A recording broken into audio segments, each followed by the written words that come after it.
Bonjour à tous, on se retrouve pour un nouvel événement. Aujourd'hui, le The 5 Lord se dispute à Deauville sur un parcours de 1600 mètres en ligne droite. On a affaire à des 3 ans et plus. Attention, on a un non partant, le numéro 10, Moutarde ne court pas.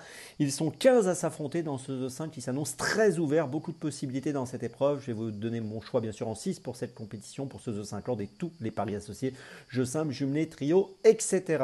Avant de démarrer, un petit mot quand même sur le The Turf Summer Tour qui continue. Vous pouvez vous inscrire avec le lien sous la vidéo YouTube. N'oubliez pas que si vous êtes déjà inscrit, vous pouvez participer à des jeux sur les réseaux sociaux de The Turf pour gagner des bonus Turf ou des cadeaux. Et puis n'oubliez pas également que vous pouvez vous abonner à la chaîne YouTube de The Turf, activer la cloche pour être informé dès qu'un nouvel épisode de Dans mes jumelles est posté. Et puis, c'est important, le jeu responsable, ayez ça en tête, les mentions qui sont en bas ici. Allez, on commence pour cette épreuve très ouverte où on peut avoir de beaux rapports, sûrement comme hier où il y a eu de très beaux rapports. Écoutez, je tente le coup avec le numéro 7, Sleepy Streeting. Alors, Simply Streeting, c'est un cheval qu'on connaît bien, qui a beaucoup d'expérience, puisqu'il a couru 53 fois, c'est sa 54e course, 53 parcours, 25 podiums, c'est plutôt bien. Il vient de terminer deuxième à Vichy, il a montré un regain de forme l'autre jour à Vichy en terminant deuxième derrière Chirimiri, qui a pas mal couru dimanche, je vous l'avais donné en favori dimanche, il est septième, mais il n'a pas si mal couru. Bon, ici, dans cette épreuve, je pense que Sleepy Streeting, qui a déjà bien réussi à Deauville, peut jouer un bon rôle. Il vient donc de finir deuxième à Vichy le 16 juillet dans le prix Hubert de Cateux. Et voilà, je tente le coup, je trouve que c'est intéressant de le placer en tête. Il a de l'expérience, il a des moyens, un retour en forme, tout ça est positif, j'y crois.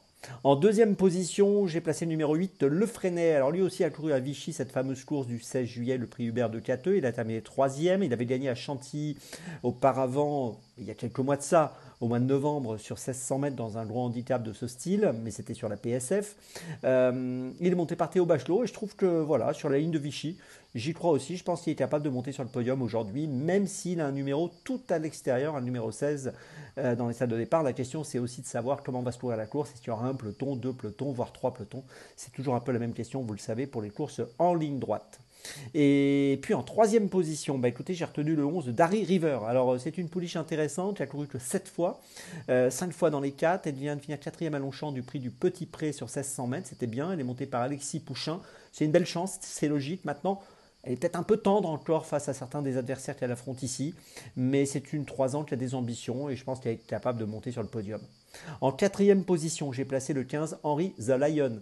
10 dernières courses, 9 fois dans les 5, on ne peut rien lui reprocher. Quatrième à Lyon, Paris le 24 juin, deuxième à Bordeaux au mois de mai, monté par Michael Barzalona pour une 3, 4, 5e place. Il vaut mieux le garder avec nous.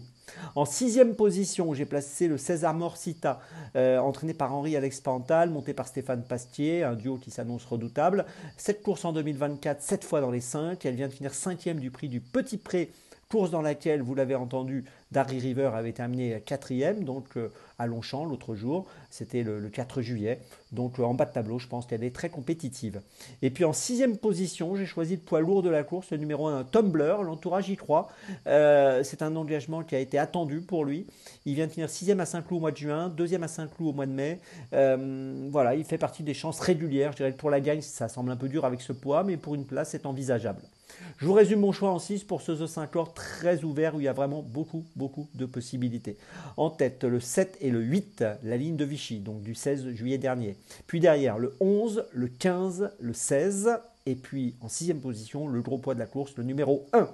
Je vous ai donné mon choix. Je vous rappelle que vous pouvez également retrouver l'émission Dans mes jumelles tous les jours sur la chaîne YouTube de The Turf. Vous pouvez cliquez avec le lien ci-dessous pour retrouver Dans mes jumelles directement sur cette chaîne YouTube de The Turf où je vous donne donc dans cette émission 3 chevaux plus une petite folie tous les jours pour toutes les réunions premium. Et puis vous retrouvez également cette émission sur les réseaux sociaux de The Turf. On se retrouve maintenant demain pour un nouveau choix pour un nouveau The 5 Lord. Ce sera à Saint-Malo. Et d'ici là, avec The Turf, ça va aller.